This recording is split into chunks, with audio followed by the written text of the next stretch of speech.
और कोरोना और हम लोग हमने एक बड़ा विषय लिया था, वो भी उस समय पे जब कोरोना एक की जो दूसरी लहर थी अपने चरम पर पहुंच रही थी, जिसके चलते एहतियातन दिल्ली में लॉकडाउन लगाया था।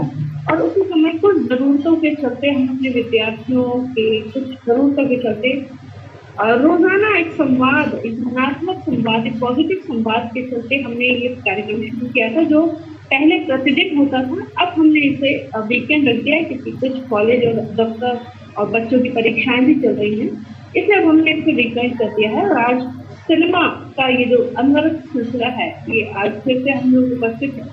और सिनेमा और साहित्य का जो अंतर संबंध है, साहित्य का सिनेमा के लिए रॉ मटेरियल है। किस तरह का रॉ मटेरियल है कि केवल बीज मात्र है, या वो फल है जिसका प्रतिदर्शन एक दूसरे माध्यम में होना है, यानी मुद्रित से उसे दृश्य श्रव्य माध्यम तक में आना है। तो ये जो अंतर संबंध है, तो कहाँ पर वह उस एक माध्यम में लिखी गई जो रचना है, उसको कहाँ वह एनहांस कर रहा है, या कहाँ वह चुनौतियां महसूस करता है।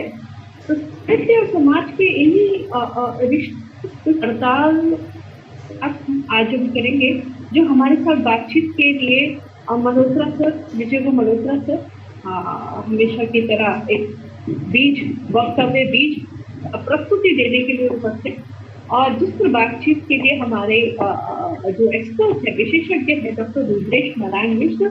और मुझे मैं प्रसन्न हूँ कि रुद्रेश एक ऐसी नई पीढ़ी का प्रतिनिधित्व करते हैं, जो केवल सिनेमा की जो मशीन है, की जो तकनीक है, उसको वाकिफ है, बल्कि उस मशीन के भीतर जो कुछ कंटेंट है, उस कंटेंट का कितने संवेदनशीलता के साथ इस्तेमाल किया जा रहा है या होना चाहिए, और समीक्षक की भी दृष्टि रखते हैं, और वह एक लेखकीय क्रिएटिव दृष्टि भी रखते हैं। तो मैं उनका भी स्वागत करती हूँ। और हमारे साथ की तरह हमारे सहयोगी प्रकाश जी भी उपस्थित हैं, सनी उपस्थित हैं, और भी लोग उपस्थित हैं। मैं सबका स्वागत करती हूँ, और मैं विजय सर को आमंत्रित करती हूँ और सीधे अपना वक्तव्य जी। तो विषय बहुत स्पष्ट है, साहित्यिक रचनाओं पर आधारित हिंदी सिनेमा। अब इस पर बहुत से चित्रों के माध्यम से बातचीत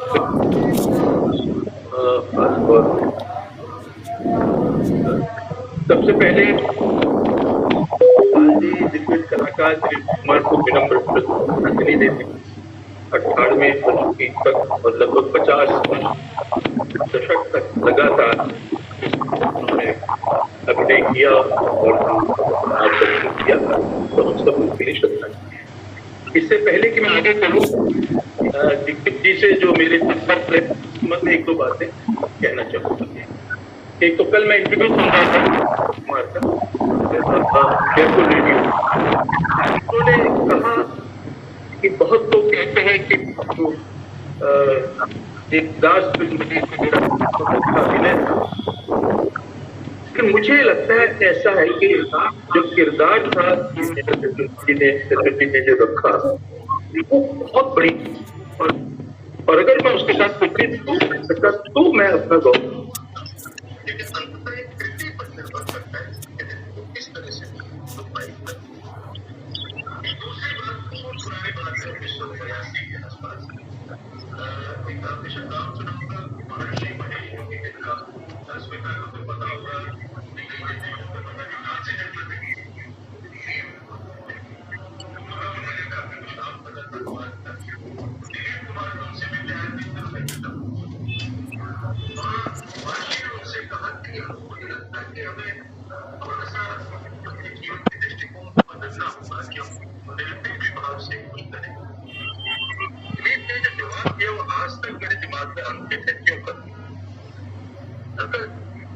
एक बात आप भी समझ लीजिए, कलाकार से बड़ा योगी कोई नहीं होता।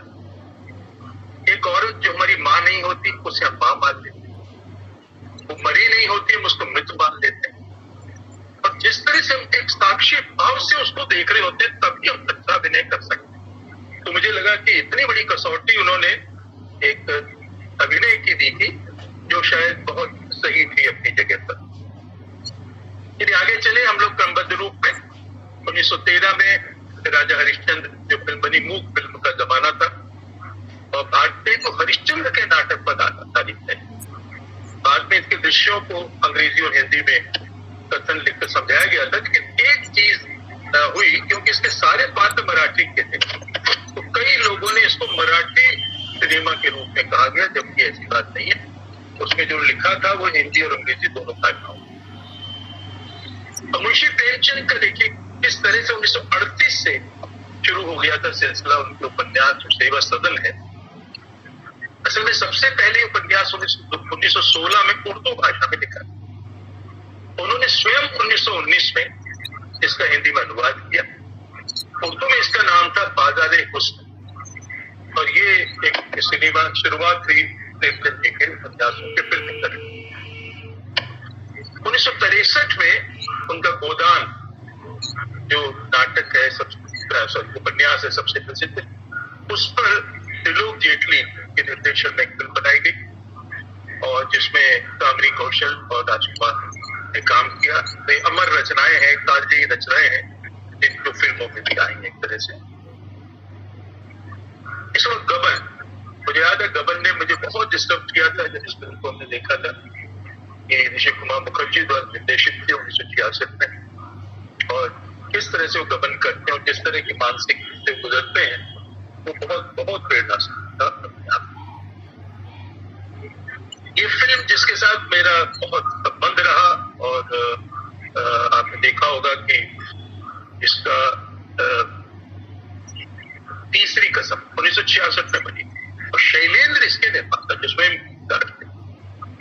और पनीश्वर रेणु जो उनकी कहानी थी मारे गए गुलफाम, इस पर वो आधारित थी। बालचंद्र जी ने इसका निर्देशन किया था, और राज कपूर और वहीदा रहमान। मैं समझता हूँ शायद हिंदी सिनेमा की सबसे अच्छी फिल्मों में इसको माना जाना चाहिए।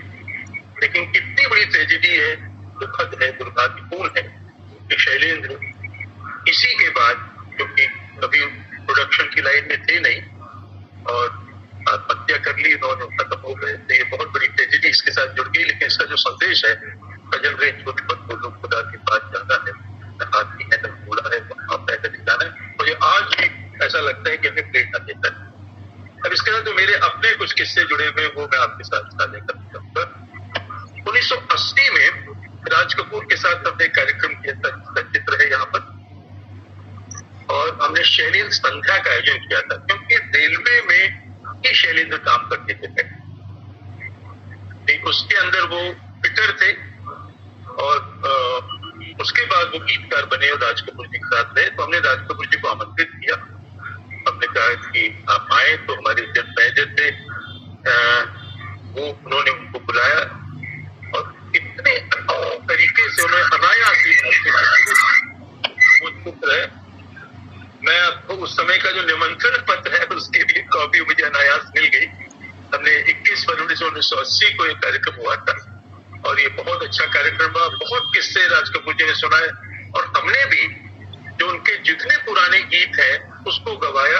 हरिहरन थे उस समय, उनको बुलाया गया, और बहुत ही सफल कार्यक्रम ये रहा है यहाँ।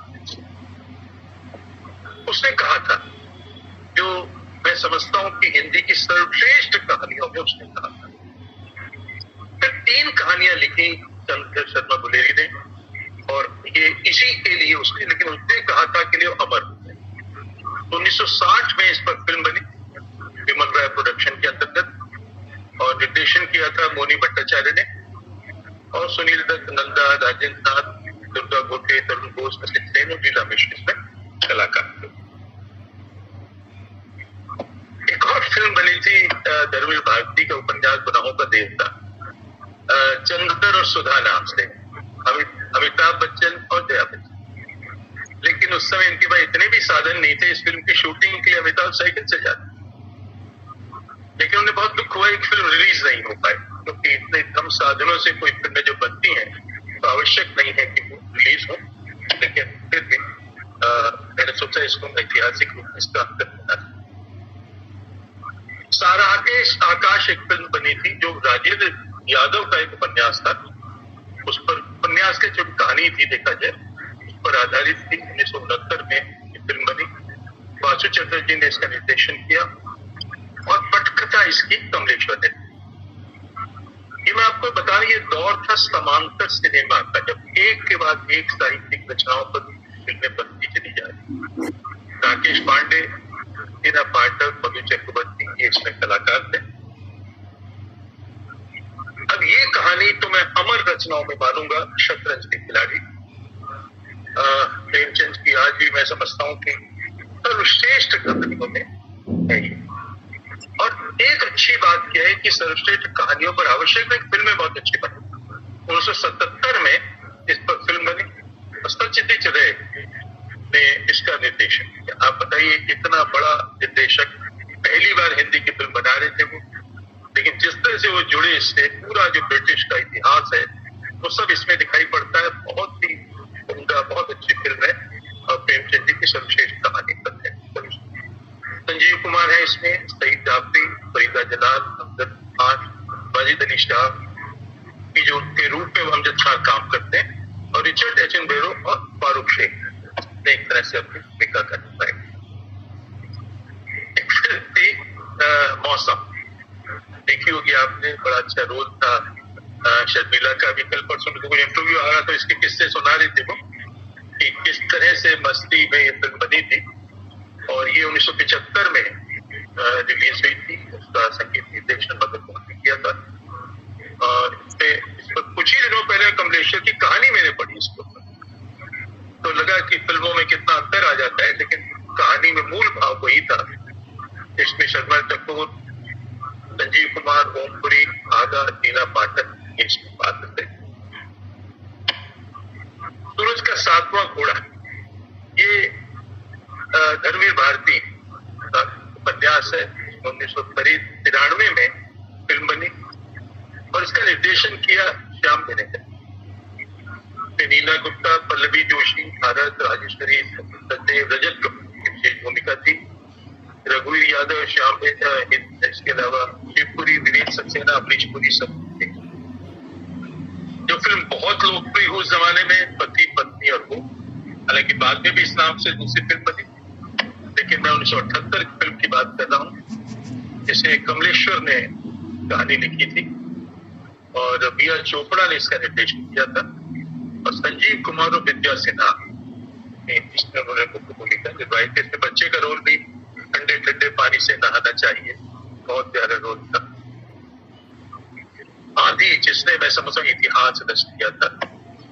कमलेश्वर ने काली आंधी नाम से एक उपन्यास लिखा था और मुझे याद है वो शायद साप्ताहिक हिंदुस्तान या दर्पण में नियमित धारावाहिक प्रकाशित होता था, उसको पढ़ा करते थे। और गुलजार ने और फिल्म बनी 1975 में आंधी। कलाकार थे संजीव कुमार और सुचित्रा। इसके साथ जो कहानी है वो जानना बहुत जरूरी है। ये फिल्म ऐसा आरोप लगाया गया था कि इमरजेंसी का जमाना था कि ये फिल्म प्रधानमंत्री इंदिरा गांधी उनके पति के उनके साथ उनके रिश्ते बना था। यह फिल्म राहुल देव बर्मन द्वारा निर्मित गीतों के लिए बहुत प्रसिद्ध है, जो गुलजार द्वारा लिखे गए थे। किशोर कुमार और लता मंगेशकर द्वारा। आपको पता है कि किशोर कुमार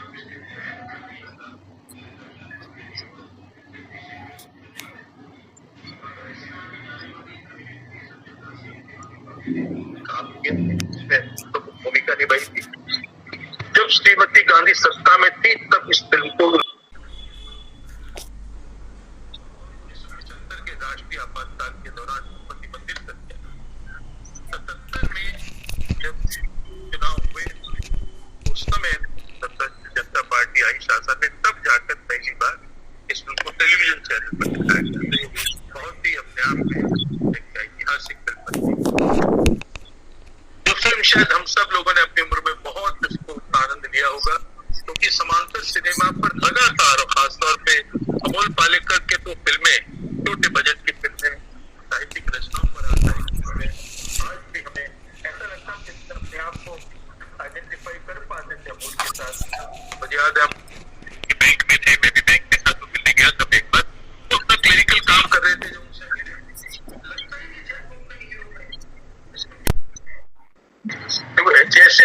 से ही रहते थे।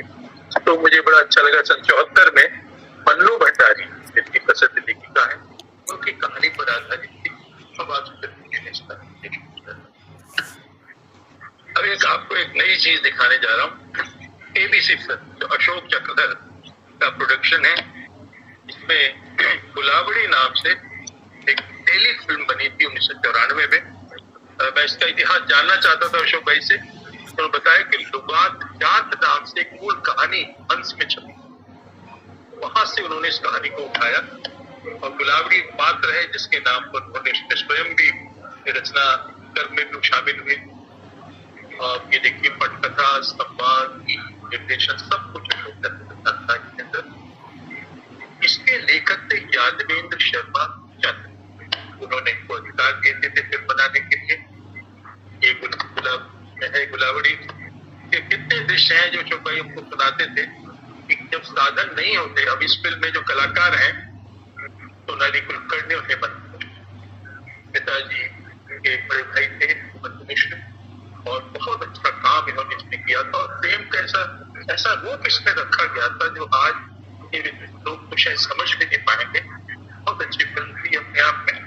और लेकिन इसको जैसे कॉटेज इंडस्ट्री की तरह से सब परिवार के लोगों ने, मुकेश थे जो संगीत दे रहे थे, उनका बेटा अनुराग है जो उसका कंप्यूटर ग्राफिक्स कर रहा था, सब लोगों ने मिलकर, मुझे याद एक दृश्य बता रहे थे, बारिश का दृश्य था, पैसे थे नहीं कि नकली बारिश कराते, तो कैमरा लेके बैठे रहते कब बारिश हो, और बारिश एक बार 5-10 मिनट की हुई, उसी के लिए उसको शूट किया गया। उसका बहुत अच्छा दृश्य है इसमें। शूटिंग के दौरान बैठे हुए सब कुछ भाई और हेमंत मिश्रा जी सब लोग आपस में गपशप कर रहे हैं, प्लानिंग कर रहे हैं, कैसे करना है, क्या करना है। मणि कौल ने एक मुक्तिबोध की भी एक सतह से उत्साह थी, इस पर एक फिल्म बनी थी 1980। मणि कौल ने निर्देशन किया था इस फिल्म। एक फिल्म जो बहुत लोकप्रिय हुई, पहेली, 2005 में रिलीज हुई, और पहली बार अमोल पालेकर ने आमंत्रित किया था शाहरुख खान, और शाहरुख खान बहुत प्रसन्नता से उसको ज्वाइन किया था। और सचमुच एक नया आयाम अभिनय को मिला था, इस तरह से काम शाहरुख खान ने इसमें डबल कर दिया था। इसी में अमिताभ बच्चन की भूमिका भी अपने आप बहुत थोड़ी सी भूमिका और बड़ी। इसमें ये विजय दान नेता एक राजस्थान के हिंदी लेखक हैं, उनकी कहानी पर आधारित थी। और मुख्य कलाकार इसमें शाहरुख खान, रानी मुखर्जी और अमिताभ बच्चन, बहुत लोकप्रिय अलग हटकर फिल्म थी, लेकिन इतनी लोकप्रियता की सभी शेखर इसमें। एक फिल्म थी माया दर्पण, निर्मल वर्मा की कहानी पर आधारित थी, निर्देशन किया कुमार शाह ने 1972 में। ये फिल्म फागुन, ये फिल्म, इस फिल्म ने भी मुझे बहुत बहुत प्रेरित किया था, बहुत अंदर से छुआ था। ये राजेंद्र सिंह बेदी उर्दू के बहुत अच्छे लेखक थे, उनकी कहानी थी फागुन।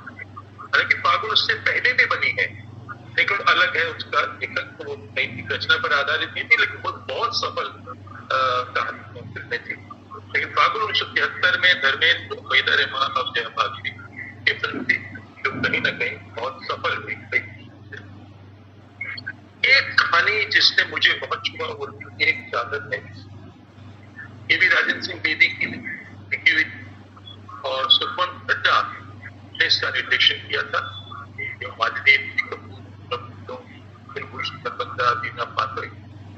मुझे याद है कि हरियाणा में एक कथा है, क्योंकि जब देवर कहते हैं तो संस्कृत में जो निरुक्त में तो लिखा भी है द्वितीय वर देवता, दूसरा जो वर है, और वहां सचमुच अगर इस तरह की वैदिक परंपराएं नहीं का पालन होता है तो हरियाणा में।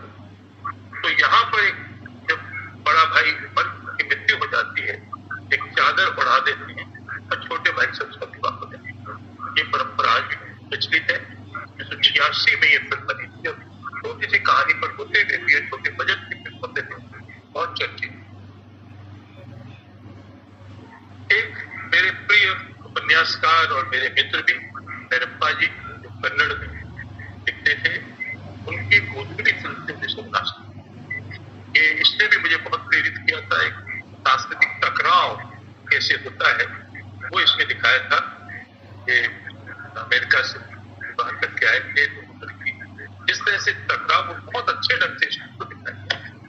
जिसमें कुलभूषण खरबंदा, नितिन शाह, बोला लेन से जो इन्होंने अपनी भूमिका निभाई थी। और ये फिल्म बड़ी मुश्किल से इनकी जानकारी मुझे मिली, लेकिन मेरे दिमाग में अंकित था। और चूंकि भैरप्पा मेरे मित्र भी थे, उनके साथ मैंने बहुत सी रचनाओं, मैंने उनकी वजह से उनकी सारी रचनाएं पढ़ी और आज उनकी नई रचनाएं गाई है, वो भी मैं पढ़ रहा हूँ। तो ये ऐसे लेखक, इन्होंने एक वाक्य कहा जो मैं आपके साथ साझा करना चाहता है। अक्सर मैसूर में रहते हैं, जब भी जाता था उनसे मिलता था। उन्होंने कहा कि विजय, मैं तुम्हें एक बात बताऊं, मैं अब तक जब कन्नड़ में लिखता था तो ऐसा लगता है मुझे रीजनल राइटर, हिंदी ने मुझे अखिल भारतीय लेखक। मैं समझता हूँ कि एक हिंदी भाषी व्यक्ति का ये स्टेटमेंट हमारे लिए बहुत बहुत उपयोगी है कि हिंदी की जो महत्ता है वो इन चीजों से स्पष्ट। अब आप देखिए, एक मराठी उपन्यासकार है एक तरह से विलास पाटिल, उनका उपन्यास था पानीपत। मैंने पूरा पढ़ा था, बहुत बड़ा उपन्यास है। तो पानीपत की जो तीसरी लड़ाई है उस पर आधारित था। 2019 में फिल्म बनी थी, अशोक चक्रधर ने इसके संवाद लिखे थे। हालांकि बहुत कंट्रोवर्सी हुई फिल्म में, और जिस तरह से लगान चली थी आशुतोष गोवारिकर की, उस तरह से तो नहीं चली, लेकिन फिर भी ऐतिहासिक दृष्टि से फिल्म अपने आप में काफी महत्वपूर्ण है। इसमें अर्जुन कपूर, कीर्ति सैनन, संजय दत्त, मोनीश बहल और पत्नी ये बहुत अच्छी सशक्त फिल्मों में से। एक फिल्म मंटो, जो बुद्धा उर्दू के लेखक हैं, तो 55 में उन्हें एक कहानी टोबा टेक्स्ट है। एक कहानी हमने जो पढ़ी थी, मुझे याद है, बहुत विचलित कर पाई। किस तरह से जब पार्टीशन हो जाता है तो लाहौर के पागल खाने में एक है, उसके समझ में नहीं आता भारत पाकिस्तान किस तरह विभाजन हुआ। उसकी मनस्थिति पर बहुत ही सेंसिटिव फिल्मों में से है ये संजय, पंकज कपूर और विनय पाठक। एक फिल्म जिसने मेरे जीवन को बदल दिया, उसका मैं उल्लेख इसलिए करना चाहूंगा। वो हालांकि वो अंग्रेजी की फिल्म थी, बाद में हिंदी में की गई। इसका नाम था माइक।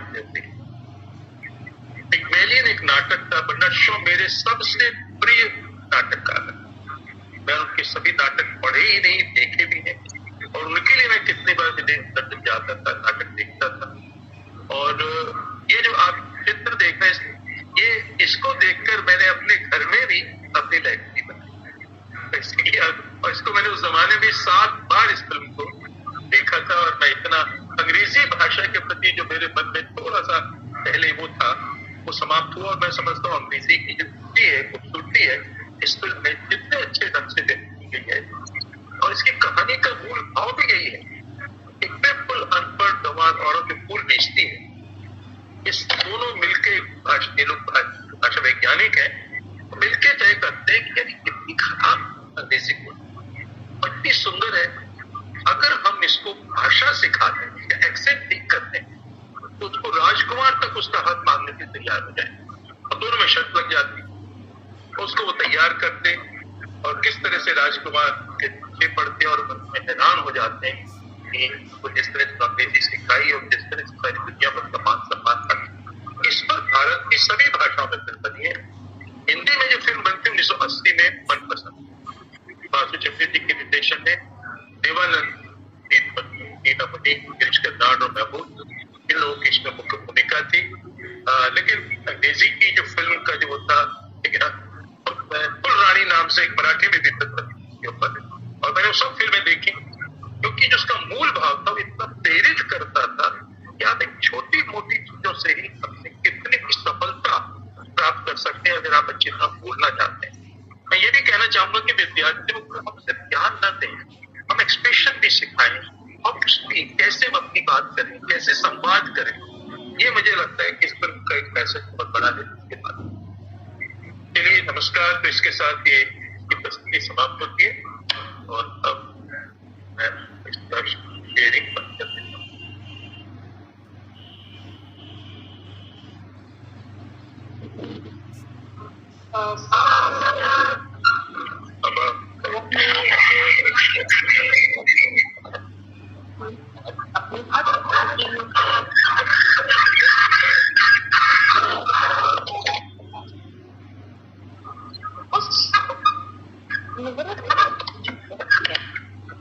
उसके द्वारा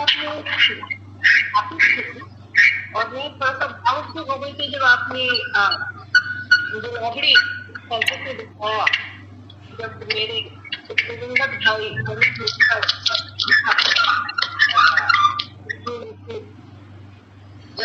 दिवस गया है, तो मेरे लिए बड़े भावुक क्षण थे जब आपने की याद दिला दी जो अशोक चक्रधर जी ने टेलीफिल्म बनाई थी।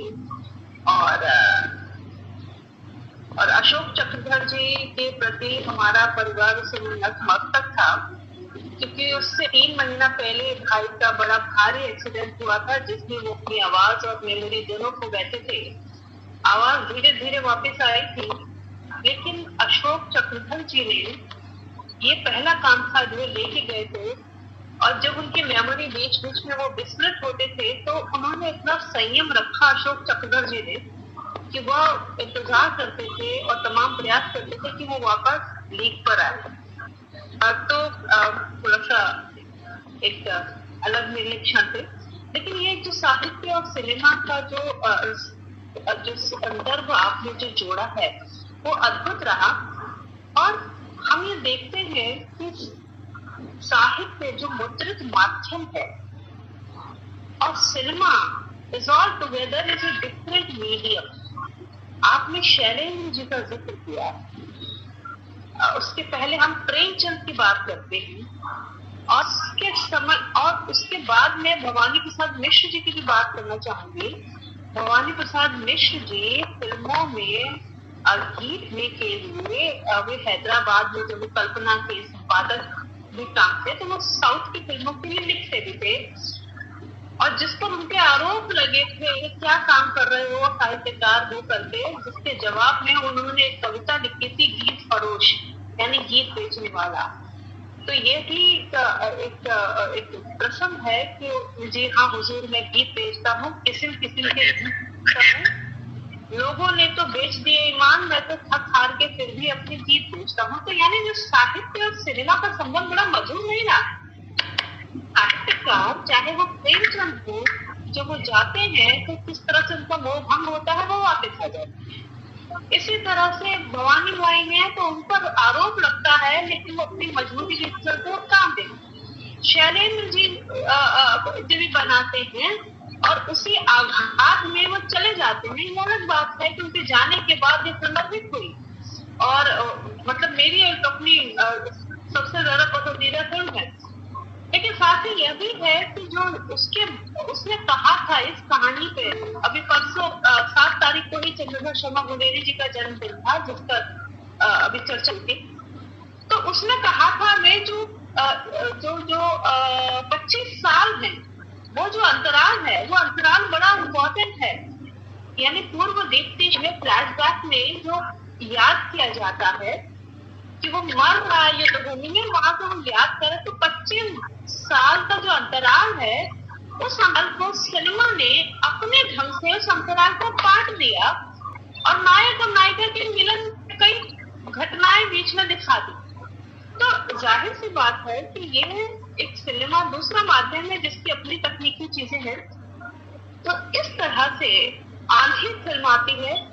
आंधी फिल्म एक बड़ी जबरदस्त फिल्म है, कुंडेश्वर जी की इस पर लिखी हुई।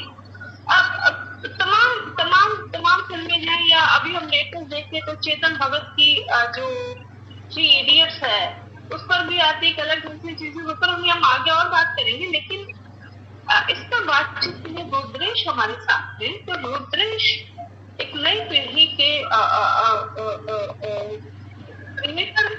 एक सर्जक है और आलोचक है, एक दर्शक है।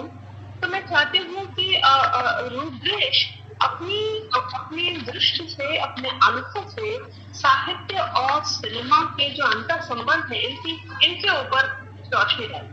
जी मैम, धन्यवाद मैम, बहुत धन्यवाद आपका। और सबसे पहले तो मैं ये कहना चाहूँगा ऑडियो डबल सुनाई पड़ रहा है किसी का। अच्छा हाँ, तो मैम मैं यही कहना चाहूँगा। तो सबसे पहले तो मैं सर का बहुत धन्यवाद, विजय मल्होत्रा सर का।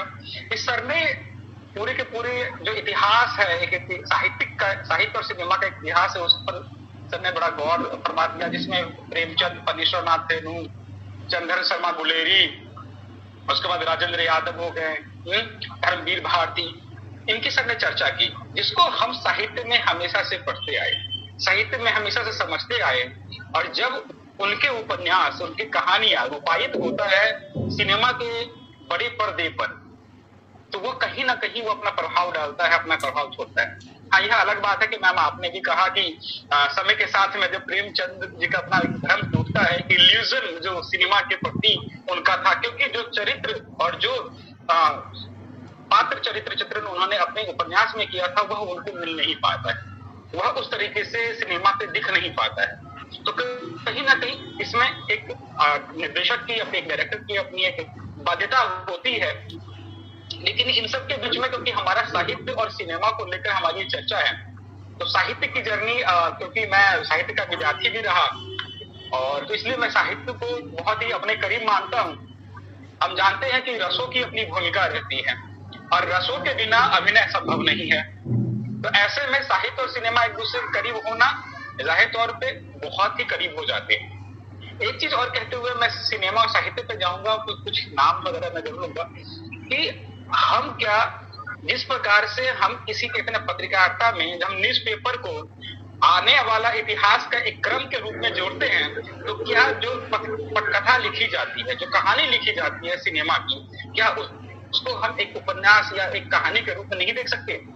सबसे बड़ा सवाल हमारे मन में यही उठता है। लेकिन क्योंकि साहित्य जो है वो व्यक्ति के हृदय और भावों के और विचारों को प्रकट करती है। इवन आप देखेंगे, मैं जब धीरेन्द्र वर्मा को जब मैं पढ़ रहा था, तो वो अपने साहित्य का अर्थ जो है कहते हैं वो सहभाव, साथ होना के रूप में लेते हैं। तो साहित्य का समाज पर हमेशा से प्रभाव रहा है, और निश्चित रूप में वह श्रृंखला जो है साहित्य और सिनेमा दोनों को सम्मिलित करती है। इसी क्रम में थोड़ा सा एक क्रमिक विकास को मैं एक साहित्य और सिनेमा के क्रमिक विकास को बताते हुए मैं चलूंगा कि आखिर कैसे और क्यों साहित्य और सिनेमा एक दूसरे का जोड़ते चले गए। प्रारंभ में जैसे सर ने शुरुआत की अपने स्लाइड में, 1913 में पहली बनी हुई फिल्म राजा हरिश्चंद्र को लेकर, तो हम सब जानते हैं कि राजा हरिश्चंद्र हमारे पौराणिक कथा के सबसे बड़े पात्र हुआ करते, और वो पौराणिक कथा जो है कहीं ना कहीं साहित्य का एक अपना एक भाग था। यानी कहीं ना कहीं वो हिंदू धर्म ग्रंथ, अगर उसके बाद भी देखें, जब दादा साहब फाल्के फिल्म का निर्माण करते हैं, तो उसमें हमारे श्री कृष्ण आते हैं, हमारे जैसे लंका दहन वो फिल्म करते हैं, कालिया मर्दन नाम की फिल्म करते हैं। तो यह सारी फिल्में कहीं ना कहीं धार्मिक ग्रंथ से लिया गया। तो ये धार्मिक ग्रंथ था क्या?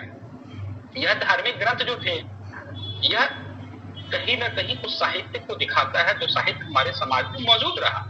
उसकी कहीं ना कहीं परिकल्पना वो तभी कर पाते हैं जब हम उनको अपने भावों से जोड़कर देखते हैं, हम अपने विचारों से जोड़कर देखते हैं। अगर उसी समय अगर हम बात करें, जैसे कि बाबूराव पेंटर हुए, जमशेद जी मदन हुए, द्वारका प्रसाद संपत जी हुए, चंदूलाल हुए, इन्होंने आप देखिए कि रामायण और महाभारत जैसे साहित्य को जितने भी पात्र रहे, उनके पात्रों को केंद्रित करके या उनकी पूरी की पूरी पृष्ठभूमि को ध्यान में रखकर जो है फिल्मों का निर्माण किया। यह उस समय का फिल्म निर्माण था जब फिल्म अपने शुरुआती कक्ष से होकर गुजरता है। तो कहीं ना कहीं अब शुरुआत में ही जब फिल्म की शुरुआत होती है, तभी से हम उसको साहित्य के साथ में हम उसको जोड़कर हम देखना शुरू करते हैं। तो साहित्य जो है वह आदमी का, और सामान्य आदमी जो होता है उसी का साहित्य होता है। और जब वही सामान्य आदमी जब एक 35 mm पर एक सिनेमा देखता है, तो उससे एकाकार हो जाता है, उससे अपने आप को जोड़कर देखने लगता है, वह उस संघर्ष को देखता है, वह अपने आप को देखना शुरू करता है, वह आदमी उस चरित्र को निभाना शुरू करता है, उसके वियोग को समझता है, उसके वात्सल्य को समझता है, उसके प्रेम को समझता है। और यही जो एक तरह की भूख, अगर आप कहें कि साहित्य के प्रति अपनी भूख, उसको जानने की, उसको समझने की भूख जो होती है, वो कहीं ना कहीं एक सिनेमा की कथा वस्तु को गढ़ देता है। तो सिनेमा शुरुआत में जो है एक आध्यात्मिक रूप में सब शुरुआत में दिखता जरूर है, लेकिन यह अध्यात्म से होते हुए समाज के उस साहित्य की ओर चला जाता है जो हमारे समाज ने उसको रचा, गढ़ा, बनाया और फिर समाज की तरफ अग्रसित किया। अब जैसे 1934 की अगर बात करें तो 1934 में वी शांताराम, सारे लोग जानते होंगे कि वी शांताराम ने उस समय एक प्रसिद्ध मराठी साहित्यिक उपन्यासकार हुआ करते थे, नारायण हरि आपटे। नारायण हरि आपटे का एक उपन्यास था भाग्यश्री, तो उस पर उन्होंने एक आधारित फिल्म बनाई अमृत मंथन नाम से 1934 में। इसी तरीके से क्योंकि वहां पर जिस तरीके से उनके जो क्या कहते हैं भाग्यश्री नामक उपन्यास जो है एक समाज में बलि प्रथा को क्या कहते हैं उस बलि प्रथा को दिखाता है, बलि प्रथा को कहते हैं उसका विरोध करता नजर आता है, उसी प्रकार से फिल्म भी उस विरोध को दिखाता है, विरोध को कहीं ना कहीं दर्ज करता दिखाई देता है। तो अमृत मंथन जो बनती है वी शांताराम की, तो वहां लोग अपने आप को जोड़ते हैं कि यह इस तरह के जो सामाजिक कर्म है, इस सामाजिक कर्म को जो है आगे नहीं बनने देना चाहिए, नहीं बना देना चाहिए। तो जिस तरीके से मानव की चेतना बदलती है, तो मानव की चेतना क्या होती है, एक समय पे मानव की चेतना उपन्यासकारों से, कहानीकारों से जोड़कर हम देखते हैं, और वही 35 mm के जब नजर आती है तो एक नए रूप में, एक बड़े रूप में नजर आता है। सर ने एक बहुत अच्छी फिल्म की बात की, जैसे दिलीप जी को और एक लेजेंडरी कहते हैं एक नायक के रूप में जब हमको दिलीप कुमार जी को देखते हैं तो हम देवदास को नहीं भूल पाते हैं, कहीं भी नहीं भूल पाते। तो आप देखिए कि प्रथमेश चंद्र बरुआ ने लगभग 1935 में एक देवदास फिल्म बनाते हैं, तो शरद चंद्र चट्टोपाध्याय के उस मशहूर उपन्यास के ऊपर किस तरह से देवदास बनाई जाती है, और एक बार नहीं 3 बार बनती है।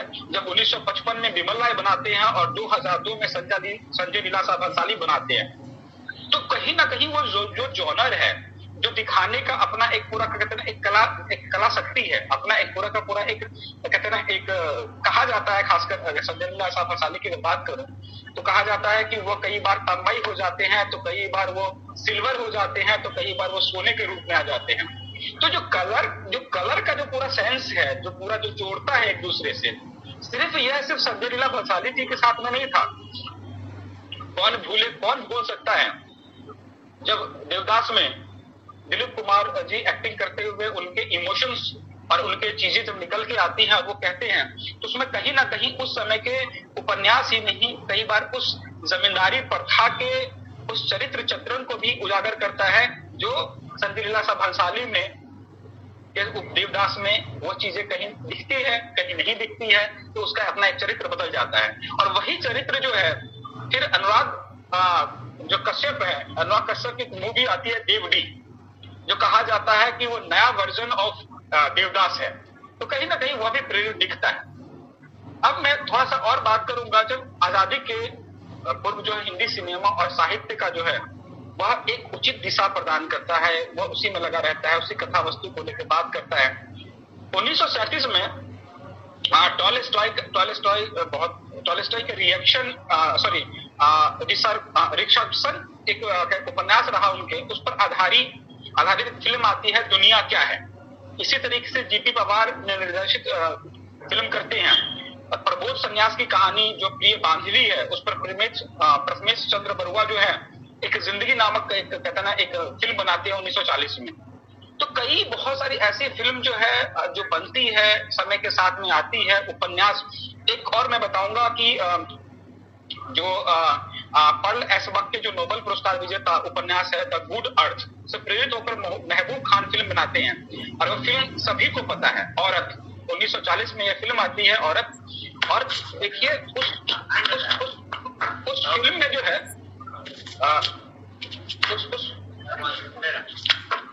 हाँ, मुझे लगता है ये नीरज अपने ऑडियो को थोड़ा सा बंद कर ले। हाँ जी, धन्यवाद।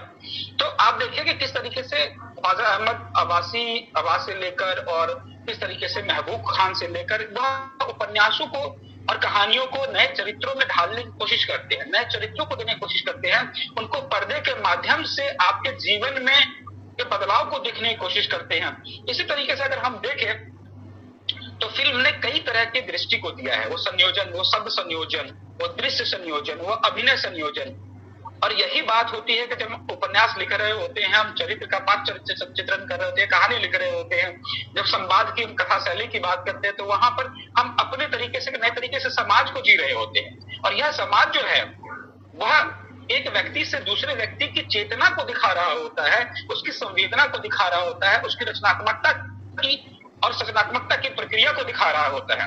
ऐसे ही क्रम में हम सबको पता है बंदोपाध्याय के, विभूति भूषण बंदोपाध्याय के बारे में बंगला के उपन्यासकार थे और सबको पता है कि कितने बड़े उपन्यासकार थे। उनके उपन्यास पर एक फिल्म बनती है और बनाते हैं सत्यजीत रे, और नाम होता है पाथेर पंचाली। कौन नहीं अवगत है आज के समय पे उस फिल्म का निर्माण की सृजनात्मकता, रचनात्मकता, यथार्थता आज भी उसी यथार्थ और उसी तथ्य की जमीन पर टिका हुआ है जो उन्होंने उस समाज में, उस समय के समाज को उन्होंने दिखाने की कोशिश की। आप अगर देखिए, अगर मैं बात करूं, एक गोगेल नाटक द इंस्पेक्टर जनरल के कथा वस्तु पर चेतनानंद फिल्म बनाते हैं अवसर नाम से 1950 में, और बंकिम चंद्र चट्टोपाध्याय के उपन्यास आनंद भट्ट के नाम से हिमेन गुप्ता फिल्म निर्देशित करते हैं। तो कहीं ना कहीं आप ये देखिए कि जो कहानी है, फिल्म जो कला साहित्य है, उसमें उपन्यास, कहानी, कई बार संस्मरण, कई बार यात्रा वृत्तांत का प्रयोग कहीं ना कहीं जो है वो आंतरिक यथार्थता को प्रकट करने की अपनी शैली के रूप में आता है। और ये शैली एक उत्तरदायित्व के साथ में आता है कि वो किस प्रकार से एक साहित्य को भी बचाया जाए और सिनेमा को भी बचाया जाए। क्योंकि अगर साहित्य का मर्म अगर सिनेमा से खत्म हो जाएगा या फिर कहते ना, अगर उसका कहते ना, अगर ये खत्म हो जाएगी तो साहित्य नहीं बचेगा, साहित्यकार नहीं बचेगा। फिर साहित्यकार जो है अपने कथा वस्तु को, अपनी कहानियों को किसी फिल्मकार को देने से कतराएंगे। तो ऐसी स्थिति में जो है सिनेमा जो है नए ढंग से आता है, नए रूपों में आता है। जैसे कि सन ने समानांतर सिनेमा की बात की थी, काफी उसमें नए बहुत सारी फिल्मों की साथ में चर्चा की। तो अगर बात करूं तो 1970 से 80 के दशक में फिल्मों में काफी बदलाव देखा गया। और यह फिल्म जो है आप देखिए इस तरह के 70 के 80 के दशक में बहुत सारे साहित्यकारों ने अपनी कहानियों को, जैसे धर्मवीर भारती के सर ने बात की, मोहन राकेश हो गए, राजेंद्र यादव हो गए, भीष्म साहनी हो गए, इनकी कथाओं पर बहुत सारी फिल्म ने अपना सफर शुरुआत, जिसकी शुरुआत पहले से हो चुकी थी, लेकिन फिर बावजूद इसके एक नए तरह के सेंस में, नए तरह के चरित्रों में इन चरित्र देखा जाता है। जैसे एक फिल्म का मैं नाम लूंगा, सत्यकाम, 1969 में बनी थी सत्यकाम, और कथाकार नारायण सन्यास की रचित जो उपन्यास था उसके ऊपर जो ये फिल्म बनाई गई थी, और काफी अच्छे रूप में जो है इसको जो है दिखाया गया, इसकी सच्चाई को दिखाया गया। सर ने एक और फिल्म की बात की, सारा आकाश, 1969 में बनी थी, राजेंद्र यादव के उपन्यास पर आधारित बासु चटर्जी ने फिल्म का निर्माण किया था।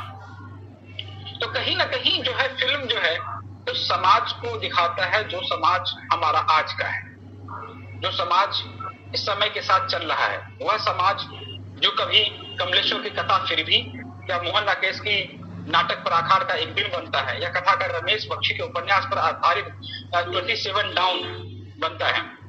तो कहीं ना कहीं यह इस तरह की कुछ कहानियां हैं, इस तरह की कुछ कलात्मक फिल्में हैं जो बाहर के संघर्ष को दिखाने के साथ साथ आंतरिक संघर्ष को दिखाते हैं। यह आंतरिक संघर्ष उनकी बौद्धिकता पे आधारित नहीं है, बल्कि समाज के उस दर्शक वर्ग पे आधारित है, उसकी सार्थकता पे आधारित है, जो जटिलताओं में, संघर्ष में, अपने अंतर्मन में कहीं ना कहीं एक दूसरे को जोड़ता हुआ दिखाई पड़ता है। तो कई बार क्या होता है कि व्यक्ति का जीवन कई बार कुछ कहते हैं अपने पन से घिर जाता है, तो कई बार जो है वह समय के हिसाब से बदलता रहता है, और इसी में समाज की कई बार त्रुटियां भी उजागर होती है। अब जैसे कि अगर मैं कहूं, इस्मत चुगताई की एक लघु कथा है कि आधार बनाकर MS सत्यू ने जो है एक फिल्म बनाई थी, आप सभी लोगों को पता होगा, गर्म हवा, जो 1975 में आई थी। अब देखिए किस तरीके से फिल्म जो है एक समय के साथ में उन बदलाव को भी दिखाता है। छोटी सी कहानी को लेकर एक बड़े से पर्दे पर उतारना, उसमें कथा संवाद और उसको एक दूसरे से जोड़ना, अपने दर्शक को अपना बना लेना और कहीं ना कहीं एकाकार कर लेना, ये सारी चीजें एक साहित्य और सिनेमा के बिना नहीं संभव हो सकता है। वह अपने कई बार क्या होता है जीवन में अपने कहते हैं विचलित मन की, अब गर्म हवा की बात करें तो एक विभाजन की त्रासदी के बीच में जीवन जी रहा एक मुस्लिम व्यक्ति की कहानी, जिसे अनेक परेशानियों का सामना करना पड़ता है, उसका बिखरा हुआ एक मना स्थिति स्पष्ट होता है। सत्यजीत रे राय ने प्रेमचंद की कहानी सर ने भी चर्चा की, शतरंज के खिलाड़ी, कौन नहीं जानता शतरंज के खिलाड़ी के बारे में, किस तरह की जो फिल्म जो है किस तरह से चित्रित होती है। और इसी तरीके से फिल्म जो है वो साहित्य में एक नए तरीके के नए चीजों को जन्म देता है। कई फिल्म आप देखिए, जैसे भगवती चरण वर्मा है, हनीश्वरनाथ रेणु है, उपेंद्र नाथ अश्क हो गए हैं, के बास हो गए हैं, राजेंद्र यादव, मन्नू भंडारी, मोहन राकेश, यह तो ऐसे साहित्यकार रहे हैं जिनका फिल्मों से सीधा संबंध रहा है, जिन्होंने फिल्मों के लिए कई चीजें लिखी, इवन कथाओं और साहित्यों के यथार्थ को, बदलते चरित्र को, नित्य जीवन में होने वाले परिवर्तन को, व्यक्तिवादिता को, एक व्यक्ति से व्यक्ति के जुड़ने की, जीवन से दूर होते संबंध को। अब मन्नू भंडारी की कई ऐसी चीजें हैं जो जीवन से दूर होते संबंध को किस प्रकार से वो दिखाते हैं, उनकी व्यथा को, गांव से विस्थापित होते लोग, मजदूरी करते लोग, रिक्शा चालक, भीख मांगते हुए लोग, सड़क पर जीवन व्यतीत करते हुए बच्चे। तो कहीं ना कहीं यह जो ये बारीकियां हैं, ये साहित्य की जो बारीकी है, वो सिनेमा में जब निकल के आती है तो, और जब रेशांकन होता है तो हम अपने आप को सीधा सीधा जोड़ पाते हैं। आज भी वो स्थिति बनी हुई है, ऐसा नहीं है। आज भी आप हम सड़क पर चलते हैं तो लोग भीख मांगते हुए बच्चे दिखते हैं, सड़क पर सोते हुए लोग दिखते हैं। तो यह सीधा सीधा फिल्म जो है कहीं ना कहीं हमारे मन पर जो है यह असर करता है। यह साहित्य जो है, अब जैसे कि एक थोड़ा सा और अगर मैं इधर आऊं तो नए अगर समय की बात करें तो नए समय में चेतन भगत, जैसे काशीनाथ सिंह, आपको कहते हैं ना, जैसे कि शेक्सपियर की उपन्यास आप मैकबेल पे मकबूल फिल्म बनी 2004 में, और थोले पे बनी ओमकारा 2005 में। विशाल भारद्वाज जो है, कम से कम आप बहुत सारी एवं जो वरिष्ठ पत्रकार थे, एस हुसैन जैदी की किताब एक ब्लैक फ्राइडे के नाम से, इसी नाम से 2007 में फिल्म कहते हैं ना निर्देशित होती है, हम लोग सब करते हैं। तो कहीं ना कहीं आप देखिए कि इस तरह की फिल्में जो है शुरुआत होती है। चेतन भगत की अगर मैं बात करूं तो चेतन भगत की फिल्मों की शुरुआत जो है उनके साहित्य की, उनकी वो one night at call centre पर एक फिल्म आई थी, शायद बहुत कम लोग को याद होगा, हेलो नाम से फिल्म आई थी, जिसमें कि बहुत चर्चित वो साहित्य का था। बहुत सक्सेस फिल्म नहीं रही, लेकिन आप देख सकते हैं कि किस तरीके से साहित्य को लोगों ने अपनाना शुरू कर दिया। चेतन भगत की बात करें, टू स्टेट जिस नाम से फिल्म है, जिस नाम से उपन्यास है उनकी, उसी नाम से फिल्म है। इस हाफ गर्लफ्रेंड जिस नाम से उनकी उपन्यास है, उसी नाम से उनकी फिल्म है। तो कहीं ना कहीं साहित्य में लोग उसको जोड़ के देखते हैं, और जोड़ के देखने से उसको आमने सामने जो है लोग इन चीजों को देखते रहते हैं। तो यह कहीं ना कहीं जीवन में एक रच गया है, बस गया है। जैसे आप अगर देखें तो कहीं ना कहीं साहित्य की बहुत सारी बातें, साहित्यिक एक कहते हैं एक साहित्यिक प्रतिबिंब को लेकर भी फिल्म बनाई जाती है। जैसे आप जानते होंगे Bhagat Singh, the legend of Bhagat Singh 2002 में जब आई थी, तो कहीं ना कहीं भगत सिंह के वो चारित्रिक रूप था, उनके जो रखे हुए साहित्य है, उनके आधार पर ये चीजें बनाई गई। जब अगर एक और फिल्म का नाम लूंगा, लगे रहो मुन्ना भाई, आप सबको याद होगा। जब हम लगे रहो मुन्ना भाई देखते हैं तो कहीं ना कहीं हमें गांधी की याद आती है, और गांधी जी साक्षात आते हैं। तो कहीं ना कहीं ऐतिहासिक तथ्यों की बात करते हैं, वह अपने कर्म और कर्तव्य की बात करते हैं। तो कहीं ना कहीं यह जो जितनी भी चीजें हैं जो आज जो राइटर लिख रहे हैं, जो सिनेमा के लिए सिर्फ लिख रहे हैं, तो कहीं ना कहीं साहित्य के उस रिसर्च को, उस शोध को अपने पास रखते हैं, उनको जानने की कोशिश करते हैं, तब रचना करने की कोशिश करते हैं ताकि वो समाज से जुड़ सके, साहित्य से जुड़ सके। और यही चीजें जो है, इन चीजों को आज हम दृष्टिगोचर कर पा रहे हैं, हम देख पा रहे हैं। तो लेखक का अपना एक रचना भी होता है, अपना एक दायित्व होता है, और समाज का दायित्व है कि उसको उसी प्रकार से देखने की कोशिश करें।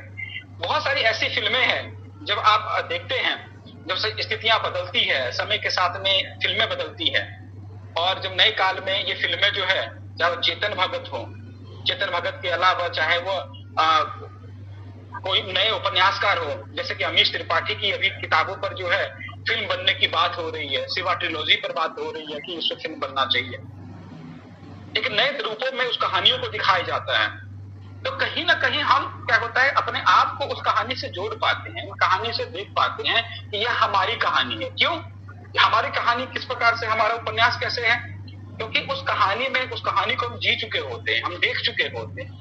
और जब जी चुके होते हैं, देख चुके होते हैं, वही जब एक सिनेमा की एक 35 mm के स्क्रीन पर, जब हम उसे 70 mm के स्क्रीन पर जब हम फिल्म को देखते हैं, तो हमें महसूस होता है कि इसका रूप क्या है, इसका रंग क्या है, इसका सब संयोजन क्या है। तो ये व्यक्ति से व्यक्ति के जोड़ने का एक प्रयास है। साहित्य से जब तक चीजें जुड़ेंगी नहीं, साहित्य अपने रूप में जब तक आएगा नहीं, तब तक सिनेमा का अपना रूप नहीं बन पाता है। क्योंकि जब हम एक नाटक पढ़ा रहे होते हैं, एक उपन्यास पढ़ा रहे होते हैं, तो वहां पर हम कथा वस्तु की बात करते हैं, पात्र चरित्रों की बात करते हैं। वहां पर हम कहते हैं कि किस प्रकार से एक चीज दूसरे चीज से जुड़ता हुआ दिखाई देता है। दृश्यों का संयोजन जो होता है, जब हम कोई उपन्यास उठा के पढ़ते हैं तो हमारे मस्तिष्क में एक ख्याल, एक रेखाचित्र बनना शुरू होता है। एक ख्याली जो चरित्र है वो सामने आना शुरू हो जाता है, और वही ख्याली चरित्र जो है एक हीरो के रूप में, हीरोइन के रूप में, एक अभिनय के रूप में, एक वात्सल्य और एक प्रेम के रूप में, एक गुस्सा के रूप में हम एक इमेजिनरी एक चरित्र को क्रिएट करना शुरू करते हैं। इवन जब हम उपन्यास पढ़ रहे होते हैं और उसमें जब कोई दूसरा चरित्र जो है गलत काम करता है, तो उसमें हमारे एक विलन की हमें फीलिंग आनी शुरू होती है कि यह कितना बुरा व्यक्ति है, ये किस तरीके से बुराई कर रहा है, इसको नहीं करना चाहिए।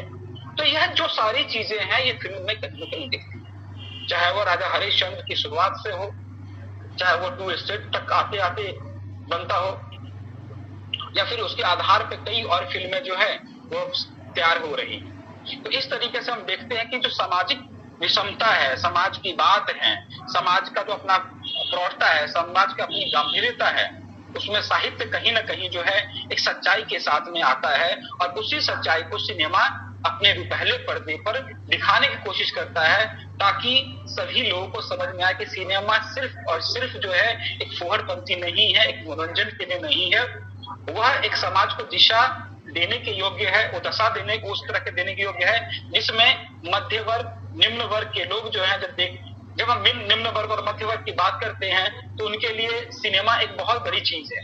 आज की डेट में भी आप जब कोरोना काल 2 साल से लगा हुआ है, तो हम ऑनलाइन फिल्में रिलीज हो रही है, ऑनलाइन फिल्मों को देखने की कोशिश करते हैं, चाहे वो फकांसी हो, चाहे वो एक क्रिएट करते हो ताकि यथार्थता के तले ना हो, लेकिन फिर भी हम उसे देखने की कोशिश करते हैं। इन सब के बीच में जो समाज है हमारा, जो यथार्थता है, वो कहीं ना कहीं उस भेदभाव को मिटाने का, उस यथार्थ को दिखाने का जो साहित्य दिखाता आया है, समय के बदलाव का, स्थितियों के बदलाव का हम हमेशा देखते आए हैं। और इन स्थितियों को जो है कहीं ना कहीं पहले के जमाने में, आप पहले के समय पे महबूब खान, वी शांताराम, प्रथमेश चंद्र बरुआ उन चीजों को दिखाते आए, और आज के समय पे आप देखिए बहुत जो अलग अलग तरह के जो साहित्य प्रेमी लोग हैं, साहित्य के जो जानकार लोग हैं, वह कहीं ना कहीं इनको आधार बनाकर या आधारित करके या इन पर ही बेस करके नए तरीके से, नए कॉन्सेप्ट में जो है जीवन के आधार पर, जिस तरीके समाज बदल रहा है उसको आधार बनाकर इनकी रचना की जा रही है,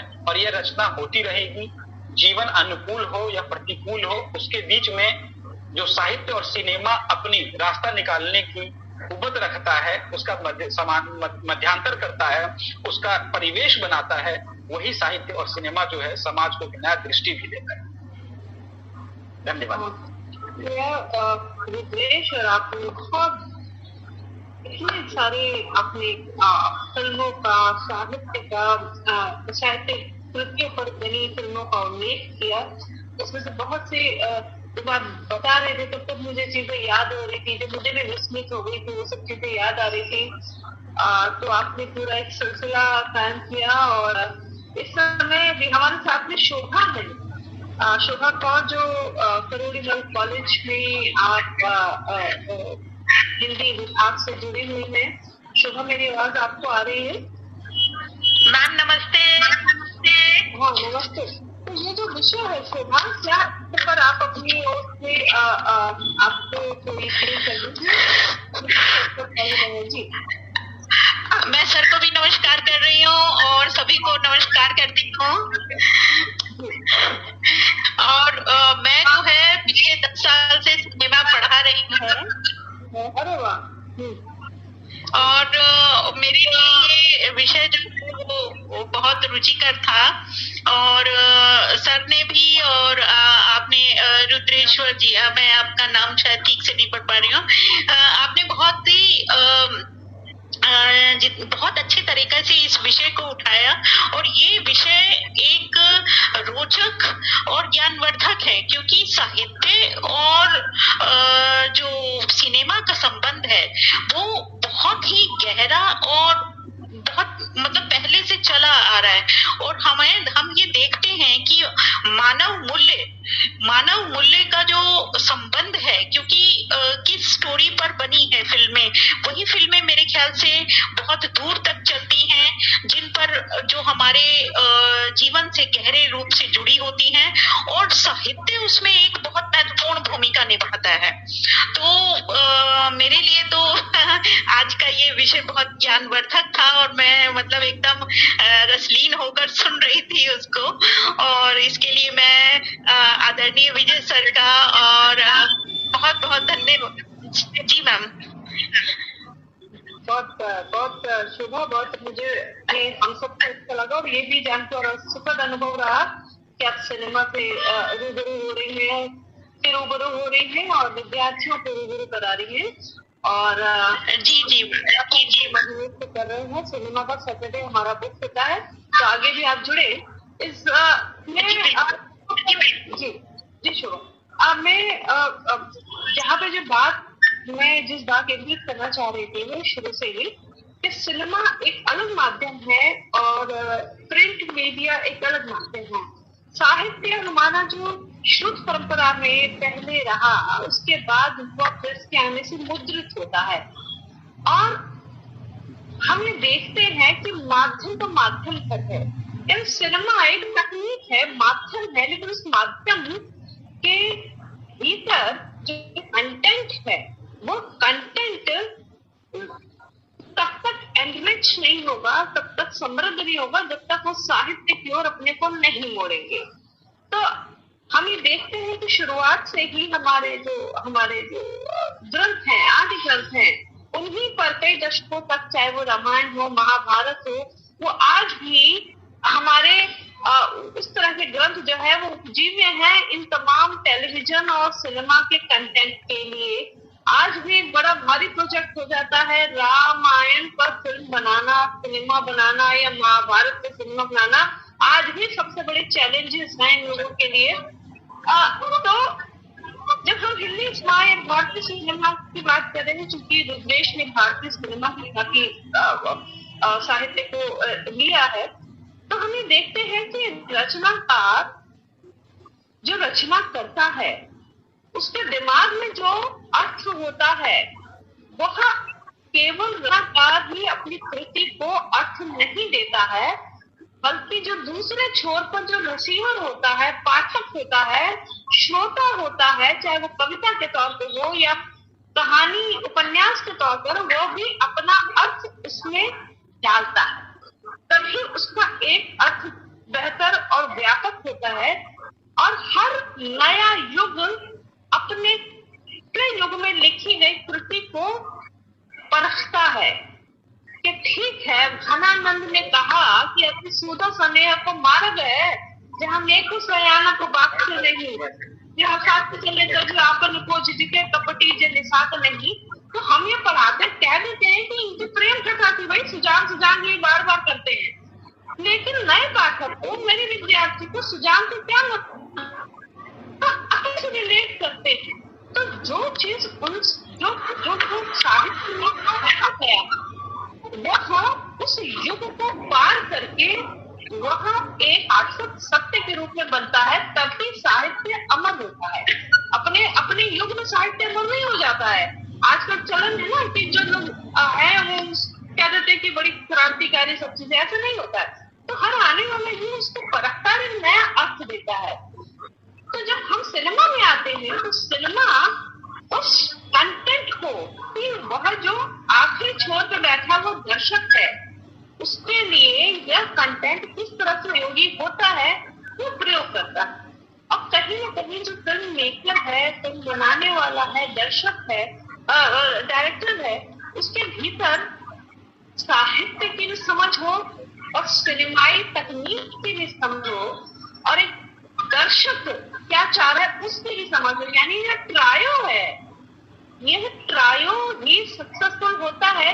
इसलिए मैं अपने, ये मेरी निजी राय हो सकती है, आप लोग इससे वाबस्ता नया न भी हो, कि चाहे गुलजार ने जो फिल्में बनाई हैं या जो शतरंज के खिलाड़ी है, वो बहुत धीमी गति की फिल्में रह गई हैं जो जो जो आम दर्शक को जो अपना प्रभाव नहीं पहुंच पाई है। इसके बाद इसका तीसरी कसम जिस तरह की जितू है वह जितनी उसमें पीछा आती है और जिस तरह से बांधे रखती है, तो निश्चित रूप से उसमें शैलेंद्र की जो भूमिका है वो एक बड़ी महत्वपूर्ण भूमिका उसमें रहती है। और जो लेखन में जो लेखक है लिखने में जो कौशल दिखाता है, ये बड़ा संभव सी बात है कि जो लेखकीय कौशल को कैमरे के कौशल में तब्दील कर पाना बहुत डिफिकल्ट होता है। अब राग दरबारी जैसी रचना है ना, राग दरबारी जैसी रचना आपने रंगनाथ की वापसी करके आप उसके ड्रामेटिक कर दीजिए, लेकिन उसके बावजूद वह उसमें वह कौशल वह स्किल चीजें नहीं आ पाती हैं। तो ये एक या कमलेश्वर जी चंद्रकांता उपन्यास को लेकर के जब वो धारावाहिक बनाते हैं तो वो उसमें तमाम चूंकि व्यवसायिक प्रतिबद्धताएं आते हैं, तमाम उसमें लटके झटके भी जोड़ते हैं और लटके झटके जोड़ते हैं तो वो चंद्रकांता ही नहीं रहती, बाकी सब कुछ रह जाती है।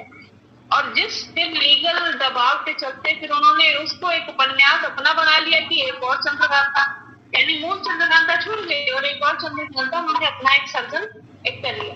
तो ये कहीं ना कहीं मल्होत्रा से मैं जानना चाहूंगी, क्योंकि आपने इतनी गहरी आपका अनुभव और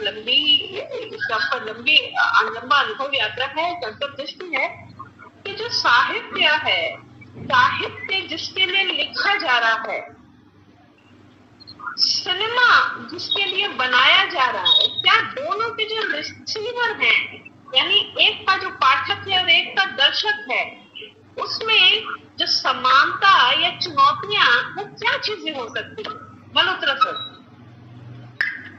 मेरे विद्यार्थी भी हैं जो कम्युनिकेशन के मेरे स्टूडेंट भी हैं जो ऑन ऑफ हो रहे हैं, तो उनकी भी सुविधा होगी जी। पहले तो मैं रुद्र को बहुत बहुत बहुत बधाई दूंगा, ये तो पूरे इंसाइक्लोपीडिया लगते हैं। धन्यवाद। और खासतौर पे सिनेमा और साहित्य को लेकर और बहुत अच्छी चर्चा एक तरह से। इसके बाद जैसे मैंने तो एक प्रस्थान बिंदु के रूप में आरंभ किया था, लेकिन आप लोगों ने उसको बहुत आगे तक लेके चले गए। असल में मुझे ऐसा क्यों लगता है कि निश्चित रूप से सिनेमा एक इतना सशक्त माध्यम है तो विदेशात्मक कि उसके अंदर गुंजाइश बहुत है। आप किसी भी तरह से किसी भी कहानी को आप, क्योंकि कोई भी आप उपन्यास पढ़ते हैं, लेकिन जब उसका आप अगर सचमुच दोनों चीजें, क्योंकि अशोक चक्र से मेरी बात हो रही थी तो वो बताने लगे कि हम लोग जब ऐसा होता है कि नए सिरे से रचना शुरू करते हैं, ऐसा लगता है। जैसे गुलावड़ी के संदर्भ में एक छोटा सा संदर्भ था उनका, लेकिन उनका कि हमें एक प्रस्थान बिंदु मिला उस कहानी को, जो लुगाई जात मैंने कही, जो कहानी पढ़ी, और उसके बाद इतनी बातें ध्यान में आती चली गई, और उसके बिंब जिस तरह से सिनेमा में आते हैं, कितनी चीजें जो सिनेमा उसको जोड़ता चला जाता है। लेकिन पिछले दिनों जो एक बहुत बड़ा परिवर्तन आया है कि अब हमें लिए गंभीर कोई कहानी आवश्यक नहीं हम मानते, हम बहुत छोटे छोटे मुद्दों पर भी कोई ना कोई फिल्म बना लेते हैं। और खासतौर कितनी फिल्में मैंने देखी पिछले दिनों, और मुझे लगा कि अब कोई सीरियस है ही नहीं किसी चीज को लेकर। किसी को भी जो एक हल्का सा कोई विचार आया, आपने उसको फिल्म बना दी, एक तरह से आपके पास वो पैसे हैं कर लेते हैं। लेकिन साहित्य से जुड़े रहने का सबसे बड़ा लाभ ये होता है कि जो ऐसी गंभीर रचनाएं, अभी जैसे बंकिम चंद्र की आपने चर्चा की, मैं समझता हूँ कि आनंद मठ ने एक पूरी आजादी के इतिहास में एक बहुत बड़ा रोल प्ले किया। ये केवल मात्र उपन्यास नहीं था, लेकिन उसके बाद जब वो उस पर फिल्म बन जाती है तो जन जन तक वो चीज पहुंच जाती है। तो इसलिए अभी चेतन भगत की आप बात कर रहे हैं। एक और बात मैं क्योंकि इतनी चीजें हैं कि कुछ भी छूट जाती हैं। अब ऐसी ऐसी कहानियां, ऐसा लगता है कि सिनेमा जरूरी कि हर उपन्यास में वही सब गुण हो। आजकल सिनेमा जैसी कहानियां भी उपन्यासों के रूप में लिखी जा रही हैं। गुलशन नंदा लाखों में, जो कि संयोग से मुझे थोड़ा सा संबंध था, उनके झील के उस पार 5 लाख पहला ऑडिशन उस जमाने में आप कल्पना कीजिए तो छपा था। तो ये और इस यहाँ भी जो उसकी बहुत ही अभी कटी पतंग जैसे उनके उपन्यास पर आधारित था, कहने को उपन्यास है, लेकिन मुझे लगता है उपन्यास भी फिल्मी नुमाई उपन्यास था, क्योंकि जिस तरह के उपन्यास हम लोग पढ़ते रहे हैं, अब जैसे काली आंधी है, हमने तो उसका नियमित धारावाहिक पढ़ा था उस समय, और मुझे लगता है फिल्म ने उसको और एक अतिरिक्त आयाम जोड़ दिया उसको, और मुझे ये बात बहुत अच्छी लगी। और अगर सिनेमा ये कर सकता है कि आपने जो कहा अपना आयाम अतिरिक्त जोड़कर और सशक्त बना सकता है, उसमें बिंब कितने डाल सकता है, और ये जो क्योंकि कितना भी कथात्मक हो, हालांकि प्रेमचंद वगैरह ने तो सिद्ध भी कर दिया कि वो कलम से भी इतनी बातें कह सकते हैं जो पता नहीं कई बार आप उसमें भी नहीं कह पाते, लेकिन फिर भी अब जैसे ये फिल्म थी तीसरी कसम, ये क्यों ये फिल्म इतनी प्रभावित करती है? और पहली 2 फिल्में मुझे बहुत अच्छी इसलिए लगती हैं, ऐसा लगता है कि एक छोटी सी कहानी कोई गांव वाला तय करता है तीसरी कसम खा लेता है, अब मैं नहीं करता, उसको कोई इतना रोचक बना सकता है और इतना जीवंत बना सकता है, और ऐसा लगता है कि उसके अंदर जो सारा संदेश दर्शन सब कुछ दे सकता है। ये एक अपने आप में मैं समझता हूँ कि सिनेमा, क्योंकि इसके अंदर फर्नीचर और रेणु और शैलेंद्र ने मिलकर इस पर काम किया था, दोनों साथ दोस्त थे, दोनों साथ बैठते थे दिन रात, और फिर निर्देशन करते थे बहादुर चट्टाचार्य। तो मुझे लगता है कि जब ये जुगलबंदी अगर होगी कहीं ना कहीं, अब मैं एक उदाहरण आपको दूं कि कितना फर्क पड़ता है दी इडियट्स जब फिल्म बनी, चेतन भगत बहुत नाराज हो गए से अपना, क्योंकि फिल्म बहुत चली और उनको उतने पैसे मिले नहीं। तो एक बड़ी अच्छी बात जो आमिर ने कही, और वो मैंने कई लेखकों के माध्यम से भी सुनी, कई बार आप एक रिक्रिएट भी करते हैं। आप अगर चेतन भगत के उपन्यासों को पढ़ें तो आपको शायद वो चीज इस तरह से विचलित नहीं करती जितनी कि आमिर खान ने अपने उपन्यास के इडियट्स में जब जोड़ दिया सब, तो पूरे तंत्र को एक तरह से उसने कटघरे में जाके खड़ा कर दिया, जबकि चेतन भगत का भी आशय यही था, लेकिन शायद उसको सशक्त बनाने में जो एक भूमिका है। तो मुझे, मैं निष्कर्ष के रूप में यही कहना चाहूंगा कि अगर ये दोनों माध्यम मिलते हैं, दोनों मिलकर उसको, जैसे प्रेमचंद जी को नहीं लगा, वो ही कांट मैनेज, थोड़े समय रहे और भाग गए, कल के नहीं भाई मैं यहाँ मेरे से नहीं मैनेज होता, क्योंकि यहाँ की इसमें एक अरविंद कुमार जी का मैं उल्लेख करना चाहूंगा। अरविंद कुमार जी नहीं है हमारे बीच में, लेकिन मुझे याद है माधुरी पत्रिका का संपादन उन्होंने शुरू किया था, और वो बहुत किस्से सुनाते थे कि मेरा बड़ा गहरा उनसे संबंध रहा। तो उस समय समांतर सिनेमा शब्द भी उन्होंने ही कहा था, और मैंने स्वयं समांतर सिनेमा पर सेमिनार्स किए थे, जिसमें कमलेश्वर भी थे, अंगल भी थे, और मुझे ये लगता था कि, और श्याम बेनेगल से मेरी कितनी बार बातचीत हुई, हम लोगों ने सोचा और भी प्लानिंग करें, तो मुझे लगता है कि जब ये सब लोग मिल जाते हैं ना एक साथ, अब जैसे राज कपूर की सबसे बड़ी विशेषता क्या थी, अब शैलेंद्र के बारे में जैसे वो तो एक टीम बना लेते थे, और आए कविराज जी आइए, और फिर जिस तरह से बैठते थे और बातें करते थे, मुझे लगता है फिल्म को एक नया स्वरूप ही मिल जाता।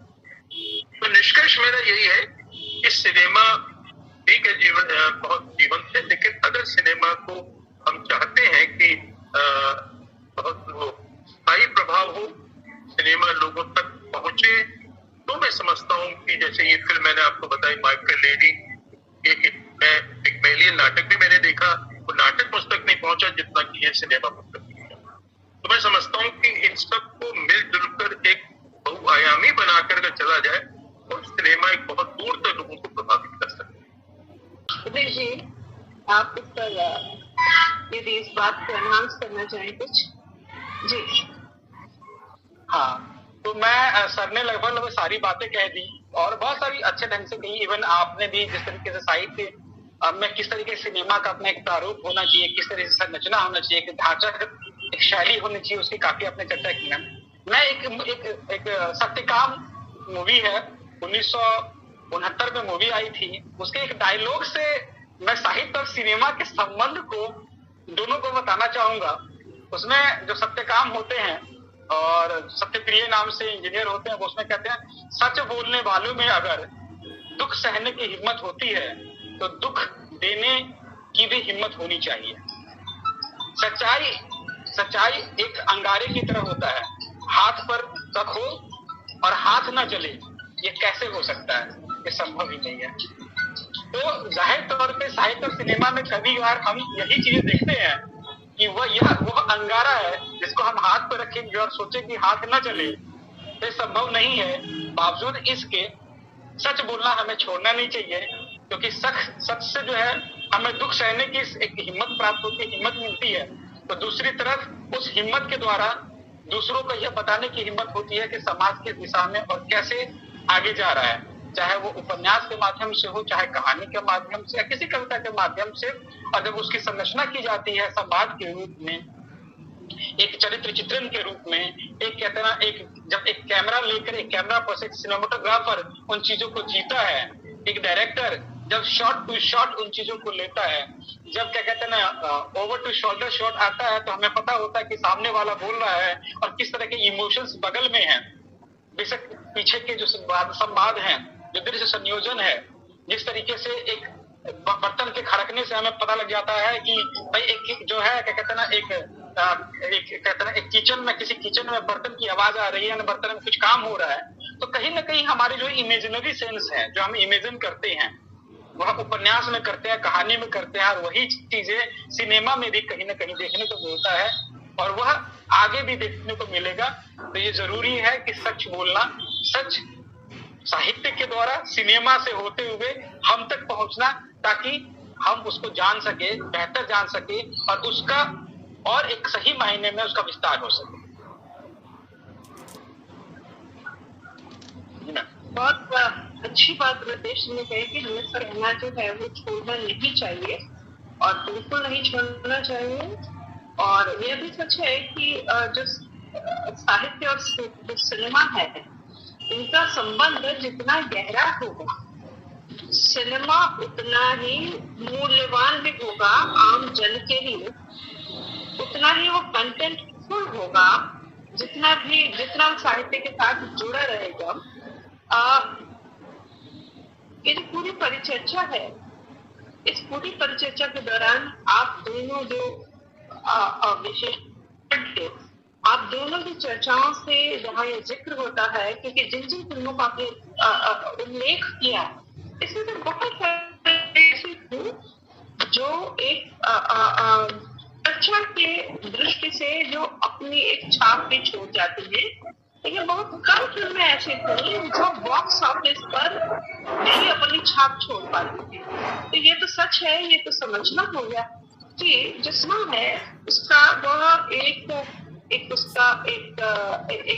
रेवेन्यू सिस्टम है, उसका एक इकोनॉमिक्स है, और उस इकोनॉमिक्स को यदि ध्यान नहीं रखा जाता है तो सिनेमा की जो ताकत है वो शायद कहीं ना कहीं पर वो कम हो जाएगी। तो साहित्य हमें मानते हैं समाज का दर्पण भी होता है, यानी समाज में जो होता है वो तो दिखाता भी है, लेकिन समाज का वह पथ प्रदर्शक भी होता है। तो यानी वर्तमान और भविष्य और साथ ही साथ इतिहास, जैसे कि हम हजारी सलगीर या तमाम दूसरे उपन्यासकारों के बारे में देखते हैं जिन्होंने ऐतिहासिक उपन्यास लिखे, कहानियां लिखी, तो इतिहास के माध्यम से वर्तमान को समझने की एक दृष्टि भी प्रदान करते हैं। तो इतिहास उनके लिए एक गया गुजरे चीज नहीं होती जिस पर केवल एक ने दृष्टि डालनी, बल्कि उस इतिहास के उन पक्षों जो जीवित है उन्हें वर्तमान के लिए इस्तेमाल करना, प्रासंगिक बनाना, यह भी रचनाकार का काम होता है। तो अतीत, वर्तमान और भविष्य, ये तीनों पर ही दृष्टि साहित्य के माध्यम से संभव होती है। और यदि सिनेमा मेकर यदि साहित्य की इस दृष्टि को अपने माध्यम के ताकत बनाते हैं, तो मुझे लगता है कि जो भारतीय सिनेमा में हिंदी में जो दरिद्रता है कंटेंट की, वह अन्य भाषाओं में अगर हम देखें, मलयालम सिनेमा या बांग्ला सिनेमा या दूसरी ऐसी भाषाओं में ऐसी दत्ता नहीं है कंटेंट की, लेकिन हमारे यहाँ जो दत्ता है हिंदी सिनेमा में वो काफी हद तक कम होगी यदि सिनेमा का रुख है वो साहित्य की ओर कर दिया जाए। आज की परिचर्चा बड़ी एक अलग विषय है और मैं डॉक्टर विजय कुमार मल्होत्रा जी का बारंबार आभार प्रकट करती हूँ कि वे हर बार एक नया विषय देते हैं और उतना गहन उस पर अपना एक प्रस्तुति तैयार करते हैं जिस पर दूसरों के लिए सुविधा हो जाता है, जिसको लेकर के बात करने के लिए। और रुद्रेश, मेरे अनुज, मैं इनका भी आभार प्रकट करती हूँ जो हमेशा हमारे इस तरह की परिचर्चाओं के लिए उपलब्ध रहते हैं और अपने ज्ञान हमारे विद्यार्थी, क्योंकि जब फिजिकली कॉलेज खुलता है तब भी वो हमारे विद्यार्थियों से रूबरू होते हैं और ऑनलाइन मोड में भी हमारे साथ रूबरू हो रहे हैं। मैं आप दोनों का आभार प्रकट करती हूँ, शोभा है और बाकी जो मेरे विद्यार्थी जो ऑन ऑफ होते रहे बीच बीच में नेटवर्क, क्योंकि मैंने बताया कि देश के अलग अलग प्रदेशों में ये विद्यार्थी बैठे हुए हैं, तो जब मैं इनको पढ़ाती भी हूँ तो इनका नेटवर्क ऑन ऑफ होता रहता है। तो मैं आप सभी का आभार प्रकट करती हूँ और कल कवि सम्मेलन है, उसका लिंक भेज दूंगी, जिसके पास समय हो वो जुड़े। और अगले शनिवार को पहले भी एक कार्यक्रम होगा जो मैं आपको सूचित कर दूंगी मैं, और एक नए के साथ मुझे उम्मीद है मल्होत्रा सर हम फिर से सैटरडे को उपस्थित होंगे। आभार। नमस्ते। नमस्ते।